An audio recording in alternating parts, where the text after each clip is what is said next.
Welcome back to Wire Gaming. Tomorrow is an absolutely monumental day, especially for those that are fans of 7 Days to Die. After almost 12 years of early access, the game finally launches into its 1.0 launch, which is absolutely insane. Tomorrow, the 25th of July at 6 PM UK time, the game will launch. In LA, it launches at 10 AM, in Dallas at midday, New York at 1 o'clock, Berlin at 7 PM, Shanghai at 1 AM, and Tokyo at 2 AM. This is insane. Almost 12 years of development have gone into 7 Days to Die. There have been some hits, some misses, and obviously a lot of issues when it comes to console. But hopefully, as of tomorrow, a lot of that will be behind the main player base, because this milestone is absolutely insane. This 1.0 launch comes with a beautiful amount of new features, such as overhauled armor, tons and tons of new trader lines, loads of new weapon systems, a complete new crafting system when it comes to tier 6 weaponry. Absolutely insane. I'm loving how this is. I've been playing it through the beta branch on Steam, and I can safely say it is not exactly a new experience, but things work a hell of a lot better. It seems smoother. The gameplay seems a lot more fluid than what it used to be. There's new POIs, new things that you can do, and I love the new quest system that they've implemented. Alongside that, there's a brand new system when it comes to playing from the beginning. So if you are a new player just getting into 7 Days to Die, I'd highly recommend purchasing it before it goes to a new price tomorrow. And with this new quest system, being a new player, things are really simple. It irons things out much better than it ever did beforehand. As well as that, for older players as well, the new challenge system seems to work a hell of a lot better. I am currently on week 5 now, so we've been going for a few hours definitely, and the challenge system works to my advantage much later on in the game. Whereas beforehand, that challenge system was a little bit dull, didn't really do much after you got through that tutorial phase. Now, much later in the game, I'm still getting rewards for progressing and doing things. Obviously, the skill system has changed much recently over the past year. It's not too different to what it was going into 1.0, but it is definitely overhauled and improved. The game is much better now. It works a hell of a lot better on PC. Performance is definitely improved with this 1.0. And if you haven't checked it out yet, I'd highly recommend checking it out on the beta branch before it goes over. But if you do already have the game, obviously you will already go into that 1.0 launch. Now, when it comes to 1.0, there is a big price increase. So currently the game is sitting at $18.99.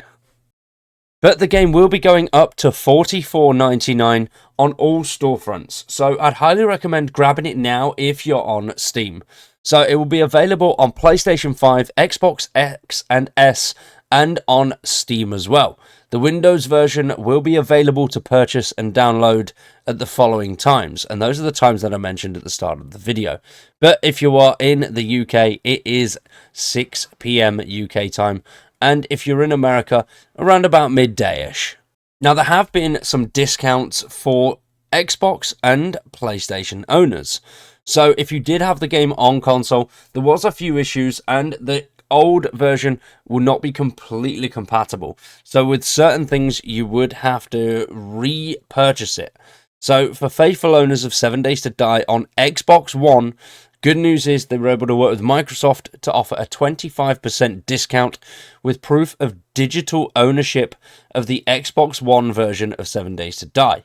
The one-time discount will only be available after Microsoft makes the discount live sometime during the business hours of the 25th. So make sure you time your purchase accordingly and check back later in the day if you don't see the discount. So basically, if you've already got it on Xbox and you've got to repurchase it, then check back sort of midday, depending on what country you're in, and then the 25% discount should be applied. Now, if you did own a digital version of 7 Days to Die Telltale, which was published on PlayStation 4, you will also be eligible to receive a 25% discount on your purchase of the PS5 7 Days to Die Console Edition. The discounts for PlayStation 4 Legacy digital game owners should be available immediately at the product launch. Discounts will be available for only 30 days. Now, to avoid product confusion, they have delisted the old Telltale edition of 7 Days to Die, which has been delisted from the PlayStation and Microsoft Store, so there is no confusion. But if you do own that Telltale version, you will still be able to play it. And that's the version I've got on Xbox as well. So you'll be able to play that version, not the new 1.0 version. Now, there are many other things that are coming to the 1.0 launch, including, as I mentioned, a complete overhaul of the trader system. The trader system now works in tiers, which I really do love. It goes up in levels as you progress through. So you have to do 10 tier 1 quests, 10 tier 2 quests, and then continually go up, rather than just going up through completing various quests over and over again, and then you'll eventually get up higher levels. Now you have to do a certain amount of quests to complete it and then go up to the next tier. And then you'll have to do a certain amount there depending on how many points you get per quest.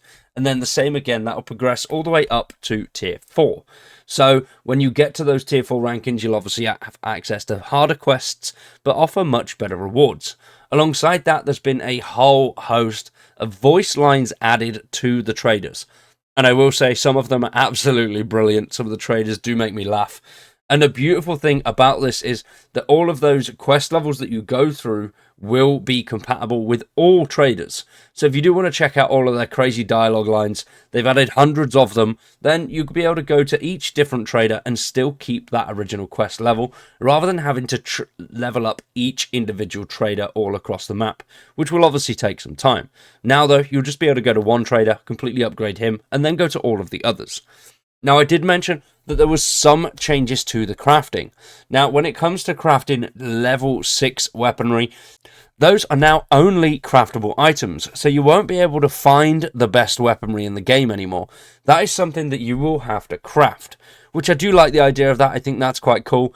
And then when it comes to armor as well, they've completely rehashed the armor system, so now it is just one central piece of armor with a helmet and shoes and all of that jazz with it. You don't have the individual pieces of armor that go absolutely everywhere now. So you haven't got leg armor, boots, you haven't got shin armor, gloves, you haven't got all of that stuff anymore. It's just one armor outfit, which I do like the idea. The only downside to that is obviously you are limited to the amount of mods you can place on the armor that you'll be wearing.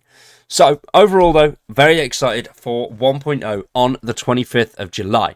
Once again, if you are on Steam, I'd highly recommend purchasing that version today if you haven't already got it, where you get it at that discounted price of $18.99 before it goes up to the $44.99 on the 25th. It's a hell of a steep increase, but I've sunk hundreds, thousands of hours onto this game on console, over 500 hours on PC, and I absolutely love it. It is, for the price that you pay, I definitely think it's worth the money. But let me know what you think. Are you excited for 7 Days to Die 1.0? Let me know in the comments down below. For now, though, I've been Wired. You've been awesome. Thanks for watching, and we'll see you in the next one.